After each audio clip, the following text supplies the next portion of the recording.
Welcome to this week's episode of Journey Journals. I'm joined today by Saliwe Zakaria from Talia Women's Network, an organization aimed at improving the lives of women and girls, especially in underprivileged communities, through different empowering social outreach initiatives. This is a show with a difference, as I'm actually filming while getting my afro braided by Angie at the luxurious Sanctuary Hair Lounge in Greystone Park, Harare. It's definitely worth a visit. You'll leave feeling pampered and so rejuvenated. Hi everyone, I'm here today with Saliwe. Saliwe, welcome. Thank you, Linda, for having me. Tell us a bit about Talia Women's Group. So, Talia Women's Network, let me tell you the journey that brought me to have Talia Women's Network. 2007, 2008, we all know how difficult things were in this country. Mm-hmm. And we just went through a phase with my husband, which we called our dungeon phase. But we literally had nothing to our names. We were out of jobs, we were staying in a house without electricity, without water, and things were really hard for us. And it is during this phase that we really got to walk closer with God, and we really got to really appreciate the value of having angels coming to help you out. And so our prayer always, for my part, was, God, if you get us out of this dungeon phase, I promise whatever blessing that will come our way, it will not just be for us, but will also reach out to others. So when we got out of the dungeon phase, we thought that meant paying school fees for relatives or whoever, but I felt it meant so much more. And also my background, I always wanted to assist women, maybe from our high school days.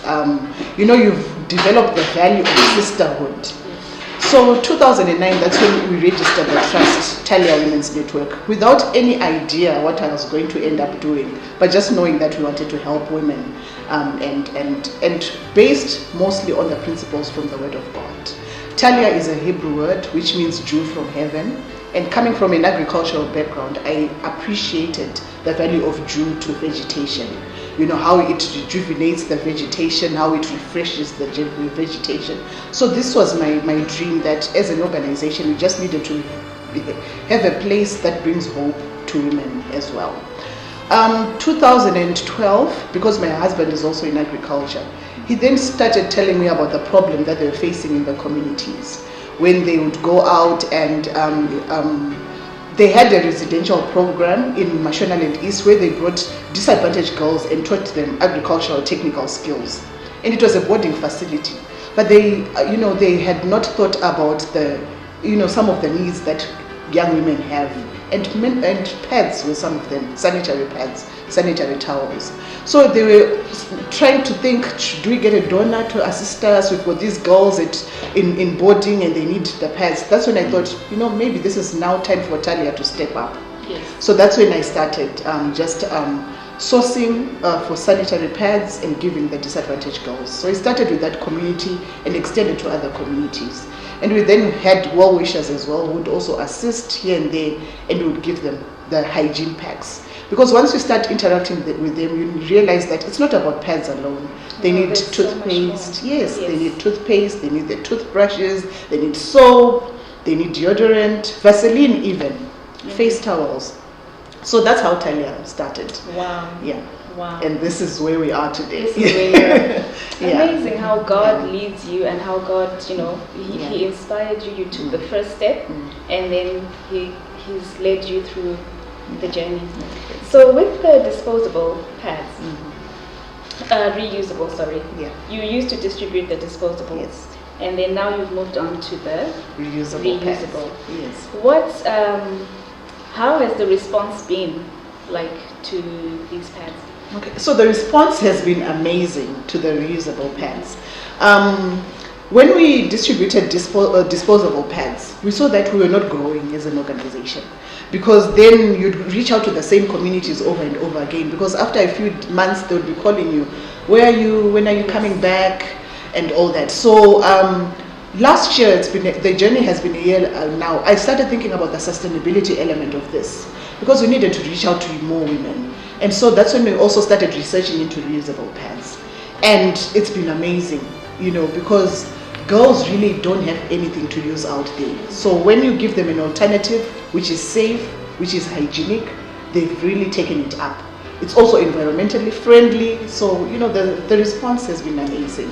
And absorbency-wise, when we talk of, people have different flows. So yes. Absorbency-wise, how are they? Are they the same, for the same absorbency? Do they have the same capacity or? So far we are still producing pads with the same capacity. Okay. But I can safely say that even for a person with a heavy flow, these are still comfortable to use. You need to change them, maybe 2-3 hours, but the absorbance is good, and they've got waterproof material.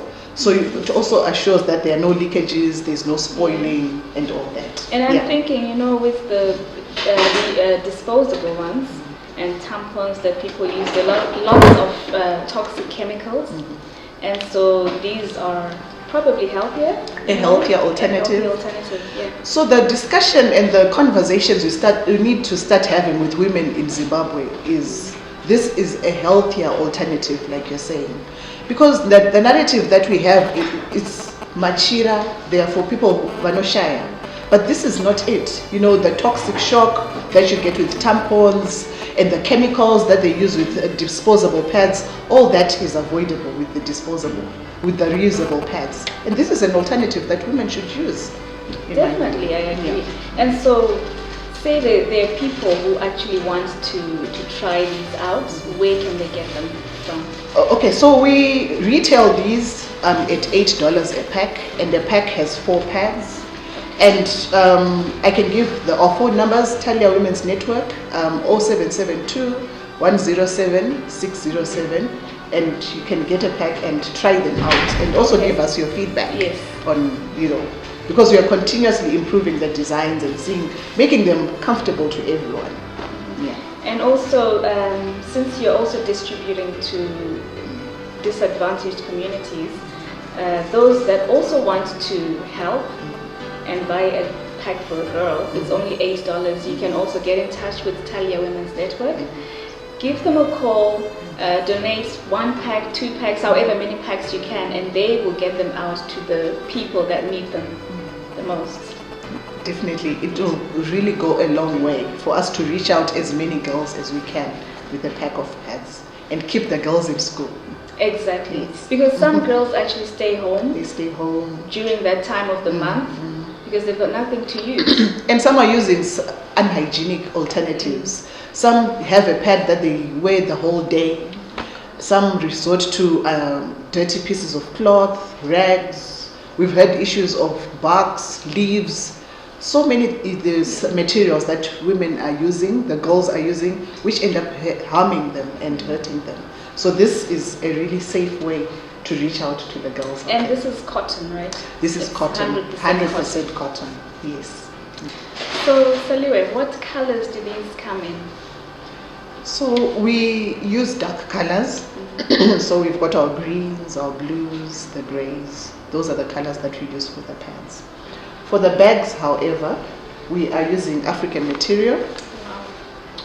Wow. Because as an organization, our philosophy is we want to find African solutions to African problems. So we just want to align with our African print designs and put them in African print packaging. And the bags are to keep the pads in, and even after use, we encourage the girls to maybe just fold them up, put them in a plastic bag and keep them in the bag until they can get home and wash them. With regards to washing, we wash these in cold water only. And no soap. And no soap. They can use soap, but if they use soap, they have to rinse it thoroughly. And then they have to dry them in direct sunlight so that, all the little harmful germs and bacteria, they get, dried up in the sun. Because we appreciate some of these girls do not have access to an hot iron so that they can iron them afterwards. Yeah. But these are not just for people in underprivileged communities, No, right? they're not. So even people abroad can order from you? Anyone can order, because we want our ladies, our women to appreciate that this is a healthier alternative to the pads and the tampons and the menstrual cups, whatever products that are out there. this is an alternative which anyone can use, and it's also environmentally friendly. With regards to disposal, you don't need to worry about flushing pads down your drain and all that. So they're available for anyone. Okay. And so with the girls that you interact with, do they have panties to go with them? So it's good that you asked that, Linda, because that has come up in the conversations as well, that you're giving us pads, but what do we use them with? Panties are such a problem as well. As an organization, we've not been able to provide panties with the pads, but it's something that we'd really appreciate if we could be able to put panties in our packs as well. Wow. So as part of Vanamai initiative, we will be having a launch in July the 28th. And I would like to invite women, if you're able to come or you're able to phone in and donate, bring a panty or two or a pack so that we can put some panties into these packs for these girls. Thank you for your time, Seliwe. Thank you very much. And I do pray and hope that if you're watching from wherever you are, you can partner with Talia Women's Network. They are doing a lot of projects, not just the sanitary wear, but also trying to elevate women and girls and women, improve their lives in different ways. So get in touch with them and they will tell you what they're all about. Thank you so much, Linda. If I might add, that our theme for this year, in line with what you're saying, comes from Esther 4, chapter 4, Esther 4, verse 14, where Mordecai is saying to Esther that you've been put in the king's palace for such a time as this. So wherever we are as women, we've been put on this earth for such a time as this. It's up to us to reach out to our sisters, to whoever is out there that needs our assistance, so that, deliverance, refreshing, whatever it is, might come to them through the works that we do as well. Amen. That is so powerful. Yeah. Thank you. Thank you.